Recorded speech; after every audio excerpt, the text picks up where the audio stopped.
अज मेला है जो वो है जी बख्तर यानी कि अज है जाती है जी वजन आएगी जी फटा चाने वाले ढोला बाजा नाल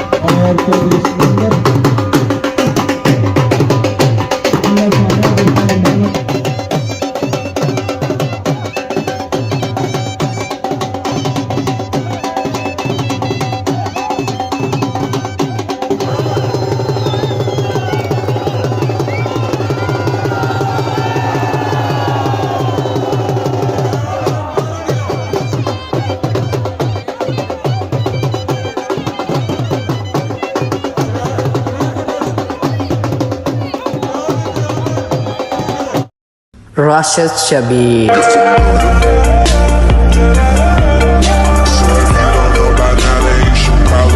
जी मेरे दोस्तों अस्सलाम वालेकुम। उम्मीद करना सारी ठीक ठाक सो है, खुश बाश सो और अल्लाह ताला ने हिफ्ज़ो अमान सो। मैं राशिद शबीर सौदा की यूट्यूब चैनल और फेसबुक पेज राशिद शबीर और सोनी खिदमत फिर आजरा जी का नई वीडियो के नीता है। मौसम जो है जी अज इंतहाई तपना पाया क्योंकि आई गया जी गर्मियों का सीजन तो सूरज जो है जी उसे ही तपना पाया। इस तपनी तो पैच भी लोग अगे पिछा जी रहे जहर है जो कम करने और फिर धुप नहीं तकने उन्होंने कम तो करना ही है क्योंकि कम करसन है तो कुछ खासन है। तो बाकी इस वेला मैं किस जगह मौजूद हाँ वह पारसा की नज़र रखना उसी जी चस्का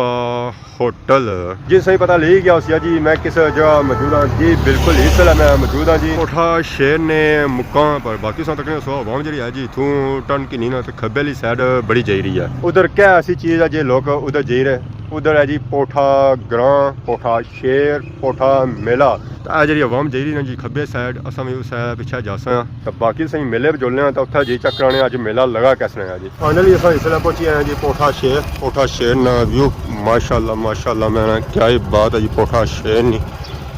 इस वेला तो लुगा ही पिया कोई आवाम असा कि नज़र कौन आई रही है क्योंकि आवाम जी गई ना जी वो गई हुई है मेले पर असा दुकान नज़र नहीं है खुली भी उतना भी कोई बंदा को नहीं है। तो बाकी वो गो पापा लगे छे बड़े परेशान लगे छे पता लगा मेला होया ही कोनी। पर बाकी सन तक जी नाल ही यूके वाले ने कार माशाल्लाह माशाल्लाह मैं क्या ही बात है जी क्या ही बात है। क्या लगा मैंने पोस्टर मेले ना कि केड़े इवेंट्स होने वो सारे उस पोस्टर पर लिखे और पोस्टर संगी पढ़ाने की असेंगी जरूरत ही कोनी क्योंकि अस रोज़ इतना हिस्सा रोज़ संगी मेला जैसा रोज़ 101 नया इवेंट्स होती है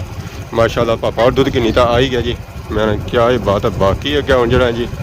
इलाका थोड़ा वीरान है घर जो है जी वो थोड़े दूर तक और कोल है दो मोड़ा टन के नोड़ा तो अगे आ जाना जी एला ग्रां। तो यह भी ग्रां जो है जी वह ग्रां ही है पर घर जो है सन थोड़े जे दूर सन इस वजह से असा की इतना लानी पेगी या ब्रेक। बाकी वो पहाड़ से माशाल्लाह बहुत ही खूबसूरत घर नजर सन। इधर थोड़ा बुंटा ले जाना इधर एरिया शुरू हो जाना ने डैम वाला अगू भी शुरू हो जानी तो मौली डंडे वाली माशाल्लाह माशाल्लाह। इधर जैसे सही घर नज़र सन जी और थोड़े ज़्यादा पुराने नज़र सन क्योंकि इधर जो है जी तमीर वाला कम होया वा बंद क्योंकि सारे काज जो जी वो डैमेज अच्छे इस वजह से तक कम काज जो है जी वो कराना बंद होया हुआ है जी। फाइनल इस वेला पहुंची आए जी अस पोठा मोटरसाइकिल जो है जी अस बूटे ने नीचे खलाई दिया छामा ताकि उसकी सीट जी है जी वो टप्पे ना बादी ना धूर खुकल पै। तो मेला जो लगा जी इस मकाना सू पिछा लगा डूंगी जगह उच्ची जगह नहीं लगा जी उच्ची जगह लगाना से दूर मेला नज़र अच्छा वो एरिया जो है जी बूटियां नाल नीचे आ। फाइनली इस वेला मैं पहुंची आया जी मेले ले जगह सारा मॉल जो है जी स्क्रीन पिछा सारा पास की नज़र नहीं है काफ़ी ज़्यादा आवाम जी है जो कट्ठी हुई है अज फुल आवाम इतना नहीं आई है। अज मेला है जो वो है जी बख्तर यानी कि अज है जाती है जी वजन चाने वाले जने जाए नहीं आए रहे उन्हें हो रहा इंतजार। तो बाकी ये जो एरिया है जी सारा ही मेले का एरिया है पास नज़र नहीं चेहरा लगी हुआ ये चेहरा इस समय लिया जा रहा कि बनाया जा रहा जी बनाई है माहौल शोल बनाई रहे लख सलाम तेरे ते लख दुरूद हज़ारा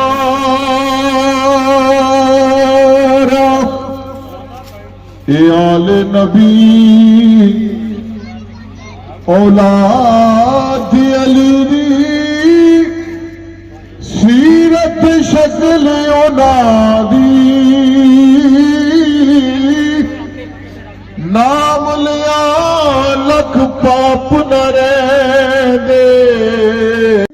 ही नजर अच्छी हो जी काफी ट्रॉफियां ये जो ट्रॉफियां हैं जी इनामी तौर पे था रखे गए ना ही असा को जी था रखे शील्डां हुई माशाल्लाह माशाल्लाह जितना खूबसूरत मेरा खूबसूरत इनाम रखा गया और नाले पहलवान आए गए पट्टा चाने वाले ढोला बाजा नाल माशाल्लाह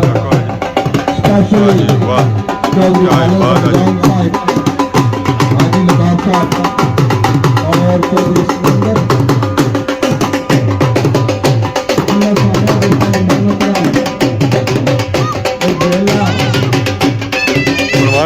आई रहे जो तके आई रहे नीचा टले रहे माशाल्लाह फुल जैसे क्या बात है ठीक है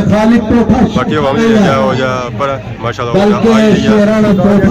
जो खत्म होने लिया था मेला जो है शुरू हो गया मज़ा नहीं होना शुरू ही गया पर सारे जो है जो आए गए कुछ गड्डी कुछ नीचा है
मिर्जा दानिश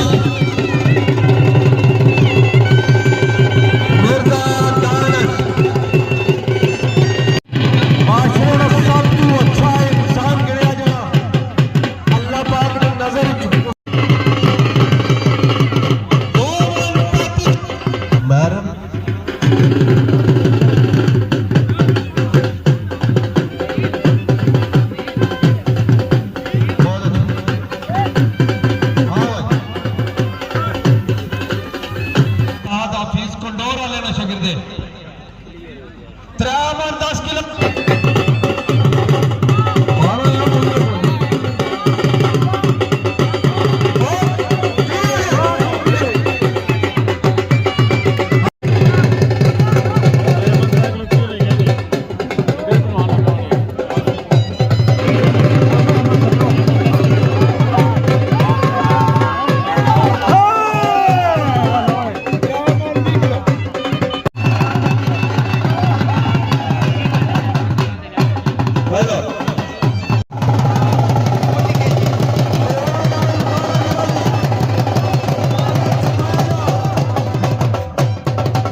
जी हमारे दोस्तों आज सो वीडियो तक सी यकीन सो एंजॉय करती सी आज जी वीडियो ऐसे जी ओ सी वजन चुकने सी निरा पे गया सो इना बड़ा दिता जी कप वगैरह तकसीम किते जी सो और रास्ता जो है वो बहुत खराब है अहीं वेराना आया जा रहा है इस वजह से उस निकली है जाना बड़े दूर है नेरा होना पे घर ही पहुँचना है उस तो बाद दिसन कुछ ही नहीं गया मोटरसाइकिल जो खलाया वो मैं दूर खलाया तो बाकी आज मैं वीडियो में दौरान अगर किसी किस्म की गलती की हुई गया तो माफ़ करे तो बहुत जल्द सारी खिदमत एक नई वीडियो हाजिर हो तब तक दसो इजाज़त सी मान अल्लाह।